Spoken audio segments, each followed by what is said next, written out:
Welcome to the Hot Lava Podcast. Kevin Acee, Padres beat writer for the Union-Tribune. This is Ryan Finley, sports editor, the Union-Tribune. Tomorrow, as we tape this on Wednesday, tomorrow is opening day for 28 teams in Major League Baseball. The Padres and Dodgers will be playing their third game of the season. This is a strange start-stop to the season, and I fear, with rain on the way, there will be another couple days off over the weekend, but we could talk about that another time or later in the podcast. Ryan, you're the boss, as I just noted. Padres, Giants, scheduled 4 games to start. Well, no, not to start the season, but whatever we're calling tomorrow, Padres, Giants get underway. And I don't know, Korea got me excited. Ryan, where do you want to start? Kevin, I think it's worth noting that the Padres are going to play tomorrow at Petco with a new second baseman, shortstop, third baseman, left fielder, center fielder, DH, 3/5 of the starting rotation, and closer. Yes, compared to the end of last season. What's funny about that is you're right. And it is, I think, by some measures, the most turnover of any team, certainly of any contender. Yet, yes, those are all new positions, yet you still have a lot of the key players. Same pieces. Huge losses. Juan Soto, Josh Hader, Blake Snell, Michael Wacha, Seth Lugo, Nick Martinez. Absolutely. But you still have a lot of it's this weird dichotomy. Yeah, and of all of the newcomers, there are 2 guys who jump out at me. And Kevin, I'd like to hit one and then the other. I think we should start with Dylan Cease, acquired earlier this month with as the Padres were on their way to South Korea. The Padres paid a big price for him, but he's somebody who has looked pretty good in the 2 times he's pitched for them in exhibition games. What do we make of Dylan Cease? Yeah, I think he looked better than the results were the other night when he made his sort of unofficial Petco Park debut. The guy is pretty nasty. He is. Now, I think it'll be interesting to see. He's got a better defense behind him by far than he had in Chicago. Does he find that as a comfort to throw more strikes? I mean, I don't know. It's a theory. That's something that Padres pitchers really focus on because, Dylan Cease is a wipeout guy. He has led the majors, or he did last year at least, in swings and misses. I think it's been for a period of time that he has. Obviously, Yu Darvish and Joe Musgrove get their strikeouts. Michael King gets his strikeouts, but they have a defense behind them that they know that they can count on to get through innings. And that's the real story of Dylan Cease. He does get through innings. They need him to. That's why this was so big for them, because it allows them to follow the formula theoretically here at the start of the season that they followed in 2022 to the playoffs, and 23 should have been to the playoffs, with their starting pitching eating up so many innings. And really the path there was going to be arduous. It's something we talked about all spring. If they didn't have a third guy, it was going to just require Yu Darvish and Joe Musgrove to be everything they've been in the past, and Michael King and Johnny Brito and Matt Waldron and a whole bunch of other young, inexperienced guys to be, more than they've been in the past, because they haven't had that chance. They could have, but Dylan Cease just this trickle down effect just makes them, again, ostensibly, so much better. Yeah. And, Kevin, we used the phrase back of the baseball card a lot last year when talking about the Padres offense, right? This rotation now, it appears to me at least, that if they pitch to sort of the average stats on the back of their baseball cards, Padres are going to be right in the thick of it. In terms of Musgrove, I mean, they have to stay healthy, obviously, and health is a big deal. But Musgrove, Darvish, you're not going to be asking those 2 guys to reinvent the wheel. Cease, whether he's your 1, your 2, or your 3, it may not matter. He's a veteran who's been really durable. And then, you get to the back of the rotation, and the back of the rotation just has to do what most backs of rotations do, which is patch together 5 innings every 5th day. Right. We don't fret over those guys. You do need them to give you 100 or so innings, because you don't want to have to dip too far down. And that was what part of the Cease trade was for. Yeah, absolutely. Yes, you want a stopper, right? A guy who can stop a losing streak. You want a guy who can be dominant and help you win those 1-0, 2-1 games. But the starting pitcher's job is to give his team a chance to win. And these guys should do that. Right, right. One guy who looks like he's going to give his team a chance to win, and who I think has really captured the imagination of Padre fans so far this spring, is Jackson Merrill. 20 years old, starting center fielder, did not look overwhelmed when they were in South Korea. He's already hitting 250, OPS is 625. You'd expect a little bit better as the season goes on. Kevin, he certainly looks like he belongs. Does he belong? Yeah, every ball he's put in play has been a hard hit. That's 95 miles an hour or harder. 3 of them have been 102 miles an hour or harder. He makes contact. That's his thing. Now, again, whatever, 2 games. He struck out 3 times the other day, but got his first double and his first single. He does not look overwhelmed. He is not overwhelmed. He brings a lot to this team. The guy's got to hit 240, 250, bring that energy that he brings, play a good center field, and that's going to be a solid rookie season. Is he capable of more? Absolutely. But that's what the Padres are counting on. Somebody who's going to be, again, in the lineup, but in an unfamiliar spot here on Thursday is Manny Machado. Looks like he's the DH, at least starting off. How long do we anticipate that to last, and sort of where is he in his progression? At least a couple weeks. So, another couple dozen, maybe, 20 games would be the hope at this point. Remember, he started out spring pretty strong, got shut down for 4 or 5 days, and it was a really gradual throwing progression from there. Right. I personally have not seen him make some of the throws that he was making earlier in spring, right? Like the kind that he will need to be making in a couple weeks if he is to return. But the idea is that he would be back early or mid-April. I think history's taught us there's nothing to be counted on until, and it's a big deal. It's a big deal. Like Tyler Wade, what is he, like 4 for 7 or something? He's getting on base. He provides speed. You don't want Tyler Wade and Eggy Rosario to be your third base platoon. I'm not saying it's the death knell, but that's not what you want. Now, of course, then you could counter me and say, well, then who's your DH when Manny goes back to third base? Well, sure. But you have a little more flexibility there to play the hot hand and whatever. That's Mike Schultz's problem, not mine. But Manny, obviously, defensively, locks down that defense I referred to, which gives pitchers a lot of peace of mind. Sure. Kevin, when it comes to the elbow, and pardon my ignorance on this, how is it that he can extend it to hit? And obviously he hit a ball a mile when they were in South Korea. He can extend the elbow to hit, and yet throwing is a different thing. Is it just a different motion? It is a different motion. Thank you. I wanted to do 2 things, not sound like an idiot and not insult you, because I'm not a doctor. But the repetition and the exertion required to throw is far greater than hitting. Sure. Kevin, again, you just mentioned Tyler Wade and Eggy Rosario. These are 2 guys who maybe in past seasons wouldn't be part of the team, much less starting at the beginning, the way the Padres have been constructed. There are, it seems to me, more of those guys on this year's roster than at any time I can remember since their sort of return to relevance. Top to bottom, does this lineup check out as a major league playoff caliber lineup? And if not, how can they fix it? The answer is yes. There are 6 playoff teams.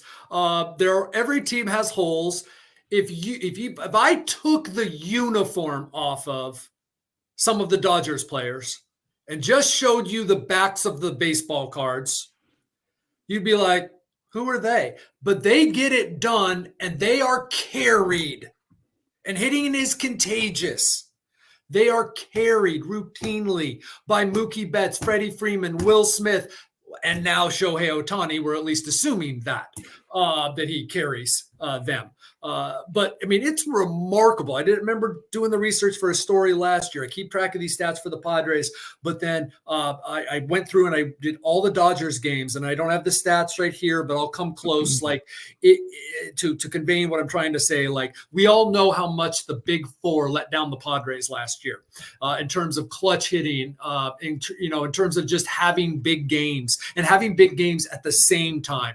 Well, Freddie Freeman and Mookie Betts had big games that almost on their own won games for the Padres. Will Smith and JD Martinez also contributed there. It just over and over, those guys were the ones that carried the Dodgers. And then your 6, 7, 8, 9 hitters, like I said, hitting's contagious. And also they're just who they are. Plus, they have the left-right thing and they make the right moves. And that's something the Padres probably have a little more of right now, though. Look, it's guys like Tyler Wade and Eggy Rosario and, possibly Brett Sullivan and Graham Pauley. And in no way am I insulting those guys except to say that they're not proven major leaguers. And that's what we're talking about when we're talking about like a deep lineup. We're talking about a contending lineup. So my answer is yes, this is a contending lineup. My answer is also yes, this lineup has holes. And my question would be, take Jurickson Profar, who big fan of Jurickson Profar and what he brings to the team on and off the field. And on the field, that's what we're talking about right here. Look, he played all winter. He's a veteran. Already, I forget what it is, but I think he's got 2 walks and a bunt single and like 7 plate appearances, right? He's been swapped out for Jose Azocar late in games for defensively. But 2 walks and a bunt single, finds his way in the middle of stuff, creates 2-out rallies, gets 7, 8, 10 pitch at bats. That's great. What's happening if he's hitting 220 in May, right? Do have that question, right? So yeah, it's a lineup with holes. It is a lineup with holes. Kevin, I promised we've gone 12 minutes without Tommy Pham's name coming up. But last time we talked, you said, this could be somebody who this is somebody that they were talking to. This is not somebody who, as of right this second, is a San Diego Padre. Have they moved on? What do we think is going on? Yeah, I don't want to say definitively they moved on, but they like their team and they like how it's interacting.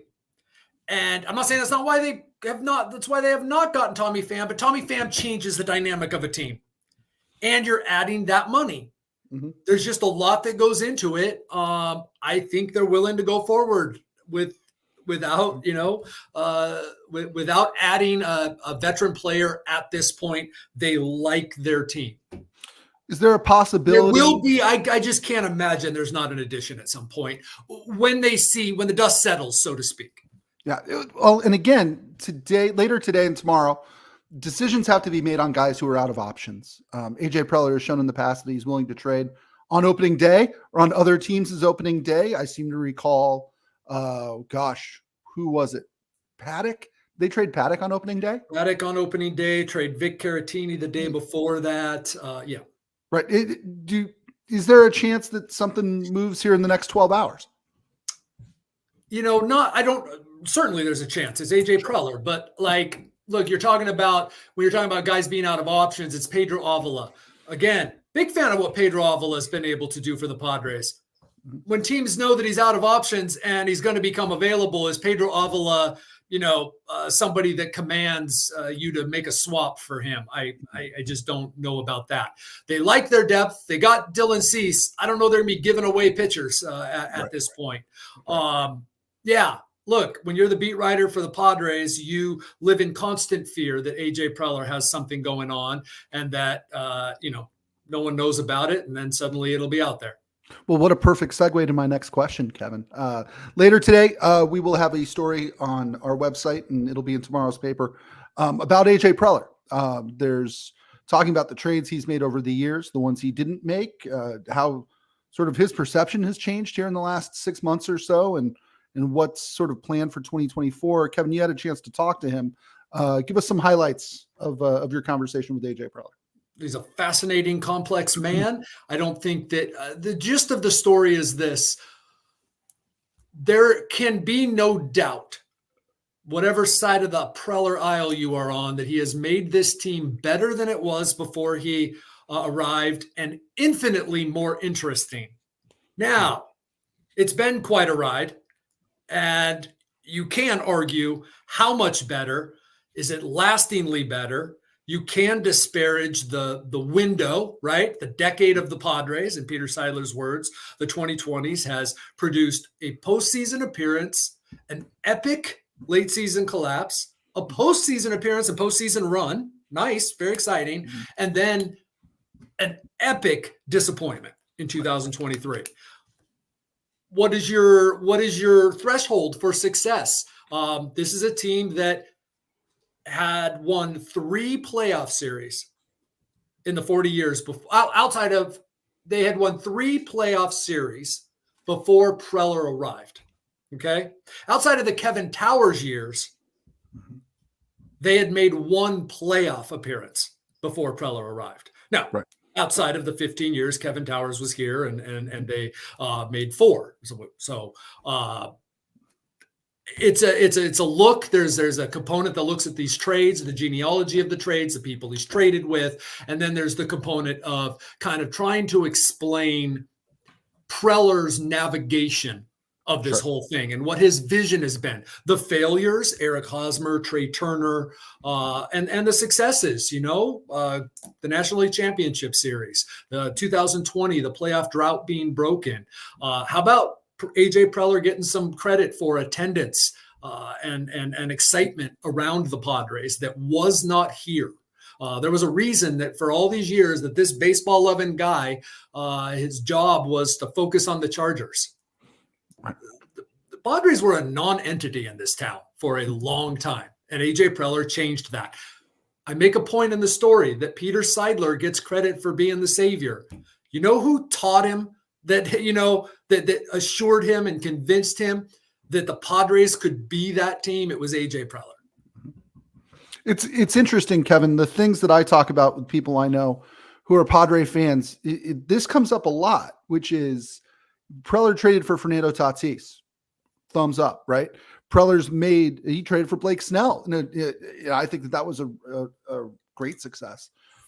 How much of the Padres' return to relevance was AJ Preller's dealings, and how much of it was Peter Seidler's money? Well, I think, can we separate the two?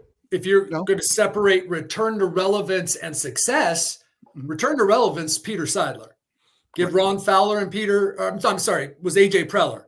Give return to relevance, AJ Preller. Give Ron Fowler and Peter Seidler credit for, approving it, for buying into the vision, for securing financial backing, both from their own pockets and those of other owners. Absolutely. But return to relevance is AJ Preller. Also did pretty right for that 2020 team. With a higher payroll than Padres had relative to the rest of the league. All those payrolls ended up being lower because of COVID. Of course, revenues were far lower too. But now, 2022, 2023 are really what we're talking about. Maybe 2021 as well. What we're talking about when we talk about the money. And I see the argument for absolutely. I mean, I'd probably say the success of 2022, give Peter Seidler that. I will say this: you are not getting Juan Soto without Mackenzie Gore, C.J. Abrams, James Wood. I forget the other pitcher is very good in that, or might be very good in that group. Yarlin Susanna. Bobby Three Sticks. Yeah, all those guys. Right. Robert Hassel third. You might. You don't get Juan Soto without AJ Preller and his team getting those guys. I know that in the past 3 or 4 minutes, I've come off as, or I suppose you could interpret it, that I've been a big defender of Preller, and perhaps I am. But I'm just trying to point out, if he gets fired after this year, he was somewhat a victim of his own success because, for a while, it was okay to just be mediocre.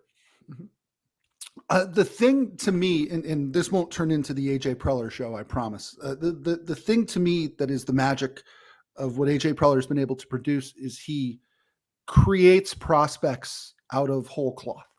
He drafts guys, the Padres develop them, which is what, Kevin, for 30 years, the Padres talked about wanting to do a better job of drafting and developing players. Correct? Mm-hmm. Every year, it seems that there is a new crop of prospects. Now, they often don't become Padres, right? The thing that he does differently than almost everybody else is he creates prospects and trades them, and then churns more prospects up and trades them. Yeah. To me, that's That to me is what the AJ Preller sort of era in San Diego has been known for, is that approach of, developing your own prospects, watching them become highly rated guys, and then trading them for major leaguers. And the story gets into that as part of the kind of the whole approach. I think the Padres believe they could have been the Rays, or to a lesser extent, right, like the success the Guardians have had, building from within, making some trades, but really building from within. Take a look at those teams' attendance. Yeah.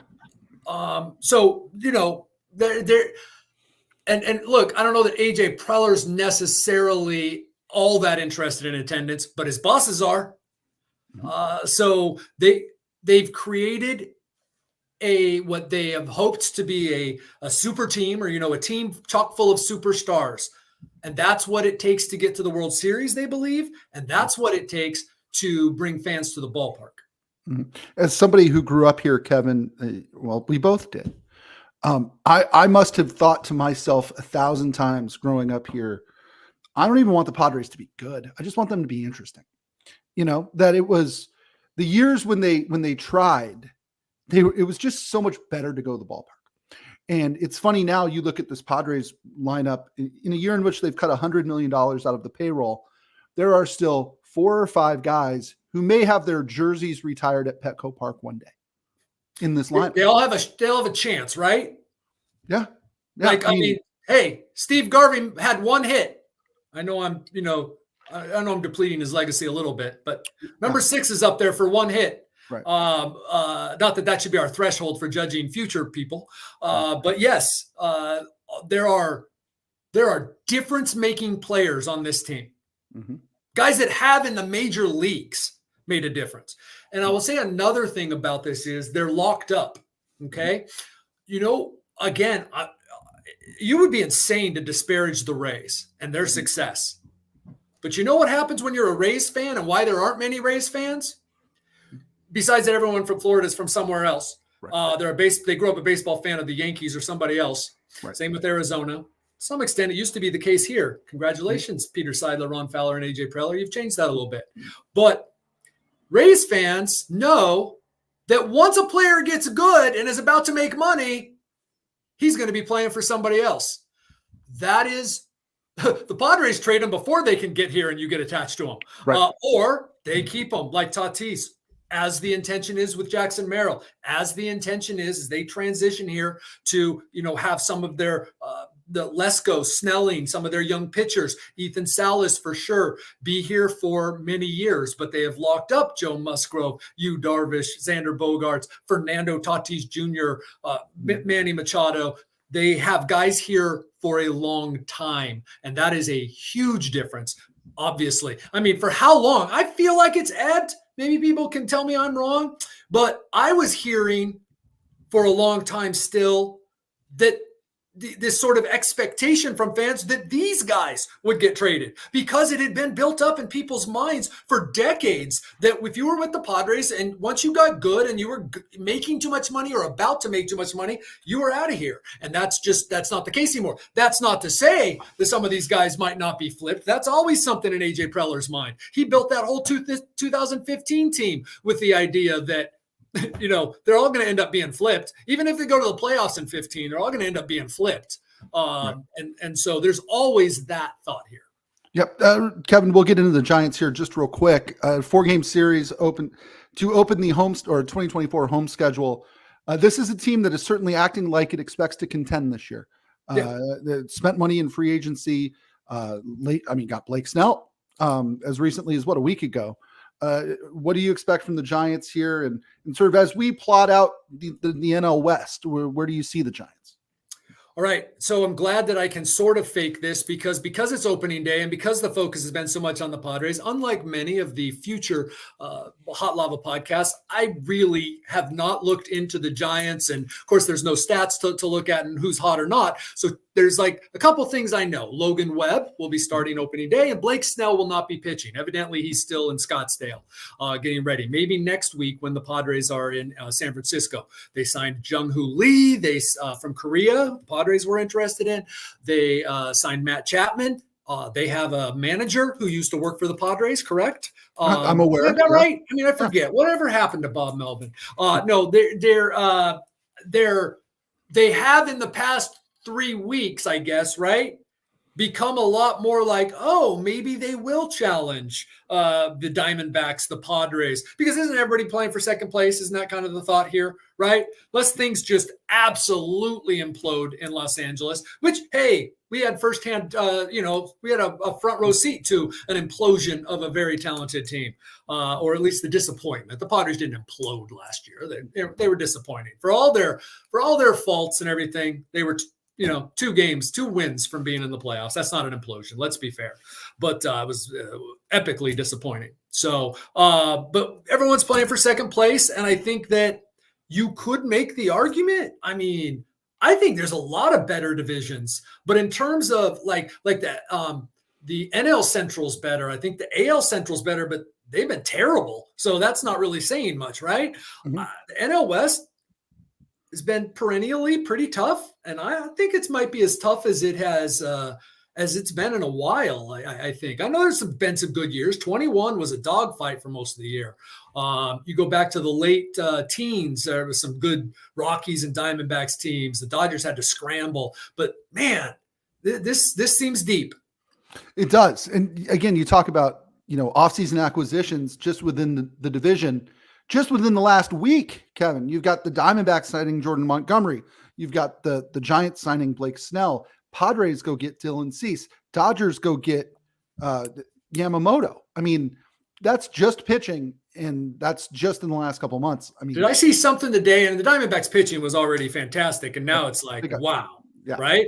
Like that was the only question last year. Was their pitching going to hold up and carry them? And it did. And they, bring people back and add. And I mean, and did I see that their payroll is like 175 million now? I mean, that's no joke, man. Yeah. Now, I've also talked to people around the league that expect there will be a regression by them. Now, haven't talked to anybody since they improved their starting rotation the way they have. But, just because you're bringing back everybody doesn't mean you're going to have success. We seem to forget that year to year, even when we have great reminders right in front of us. Yes. And I think that we need reminding sometimes that health plays a huge factor into this stuff. The Diamondbacks signed Eduardo Rodriguez, right? Left-handed starting pitcher. It gave him the wealthiest deal I think they've ever given a starting pitcher. He is hurt. They traded for Paul Sewald, who's their closer. He is hurt. Injuries and durability play a huge, huge role during the course of the long baseball season, as the Padres know. Yeah, I mean, look, a part of the article I have coming up, and it says, I make a point, say he's not defensive about it, but he points out that, 2021 was largely due to a rash of injuries to pitching. They started that season thinking they had pitching depth. And if you don't think that didn't scar AJ Preller, and scars can be good, they create, strength. Take a look at what he's done to his pitching staffs in the ensuing 3 years since the 2021 season, which before that, he added Joe Musgrove, Yu Darvish, and Blake Snell, had him and Nelson Lamet coming back, thought they were going to be pretty good, and then were destroyed by injury. And underperformance, sure, but destroyed by injury. And had the worst 42-game closing stretch in like 100 years or whatever it was, because suddenly Craig Stammen was starting 3 times a week. So Jake Arrieta in Padre pinstripes. Yes. Yeah. So there was that for sure, but the bullpen games were overwhelming that year. I think that I think they're in good shape. I do. I think that the Cease thing certainly changed the outlook, but it's gonna be tough. Good for them. Good for everybody in the NL West that you don't play 19 games against each other this year. Absolutely, Kevin. I always put you on the spot at the very end of this podcast, so much. And today is no different. You're not in the projections business. I'm not expecting you to do what Kevin Towers used to do, which was he'd write the number of wins that they'd have that year, put it in an envelope, put it in the top of his drawer in Peoria, then open it the next year and see if he was right or not. But I am going to ask you, who on this team, when they enter the game to pitch or when they step to the plate, do you lower your laptop for? and do you just watch? Who do you think it is? 23. Yes. I think that he's back to that level in 19, 20, 21, where you don't take your eyes off of him. Because you don't know what you're going to miss, like the catch the other night, right? Yeah. When he's on the bases, you don't. Now he has learned over the years, you can't go everything 187%, Right. a number I just made up. But he's an incredible player. Look, I'm intrigued as heck by Jackson Merrill, and I've heaped a lot of praise and comparisons on him. And I in no way is that meant to say that he will be that player this year or even ever be, Fernando Tatis Jr. or whatever. But he's a really exciting, really intense player. And I look forward to seeing how the center field goes. It looks fine. And what he does with his ability to hit the ball, his fearlessness at the plate, his discipline that has developed so well. I really look forward to that. But in terms of lowering my laptop, it certainly is Fernando Tatis Jr. Can't you see Jackson Merrill being sort of sneaky everybody's favorite player in terms of he's in the lineup every day, he's playing center field, he's a heck of an interview, he's great in public. I mean, I could see 5 years from now my kids all wanting jerseys. I can see by June them wanting jerseys in the dugout, caught on the big screen, over there celebrating with Fernando Tatis Jr. He's young, all the attributes you described. It's why I would make the argument Ha-Seong Kim is the most purely popular Padres player. There's no baggage with Ha-Seong Kim at all, right? Like no suspensions, no questions about anything, never, kicked or didn't kick somebody on his way to first base for another team and everybody boos him now, every ballpark he go to. He is just has a lot of those attributes that people just are drawn to. Ha-Seong Kim does. And Jackson Merrill has a lot of that. Now, a lot to prove for Jackson Merrill. His biggest supporters in the organization talk about needing to keep him in the bottom of the lineup, keep the pressure off, because as confident as he is, this is the big leagues. There's a saying, this is the big leagues. And what it means is what Jackson Merrill is going to be going through right now. This is the big leagues. So it'll break a man. Yeah. Where do you come down on home openers? Do you like them or is it an amateur hour? Why do you do that to me? Like I'm already not, like everything I say isn't already construed a certain kind of way. Look, when you go to 150 games a year, yes, you look forward to, you prefer the 149 where everyone else isn't at, in the clubhouse, in the press box, getting all the stuff. Yes, absolutely. Parking. But yeah. Working, not just, hanging around, whatever. But there's no way to not be happy on opening day. I just, in my opinion, there's just no way to not think that it is great. And tomorrow, look, MLB will call it opening day. It's opening day for 28 teams, so we might as well call it opening day. Absolutely. Opening day, Padres Giants, 1:00 from Petco Park here on Thursday. Kevin, next time we talk, we're going to talk about Mike Schilt's former team, the St. Louis Cardinals, coming to town. That should be a fun one too. That'll do it for this episode of the Hot Lava Podcast. For Kevin Acee, I'm Ryan Finley. Happy opening day, everybody.